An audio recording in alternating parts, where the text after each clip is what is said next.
Hello everyone, আসসালামু আলাইকুম। আশা করি সবাই ভালো আছেন। আলহামদুলিল্লাহ, আমিও খুব ভালো আছি। আজকে সন্ধ্যার পর মামি বলে যে তার কিছু জিনিস লাগবে বাসায়, ওইগুলা কিনতেই আমাদের নিয়ে যাবে। তারপর আমি আর রায়ান রেডি হয়ে যাই। তারপর আমি, মামি, রায়ান আমরা তিনজন মিলে স্বপ্নে চলে যাই। তারপর আমরা স্বপ্নে গিয়ে কিছু কেনাকাটা করি। আর কেনাকাটা শেষ করে আমরা বাসায় চলে আসি সবাই। আর কি বলবো, স্বপ্নে তো প্রচুর পরিমাণে ভিড় ছিল। বাসায় ফিরে আসার পর রায়ান বলে তার নাকি খুব পিৎজা খেতে ইচ্ছে করছে।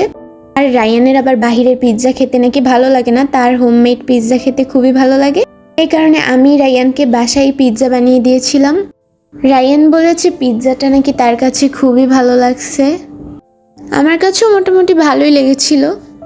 আজকের মতো এই পর্যন্তই। ভিডিওটি ভালো লাগলে একটি লাইক ও চ্যানেলটিকে একটি সাবস্ক্রাইব করে দিবেন। আল্লাহ হাফেজ।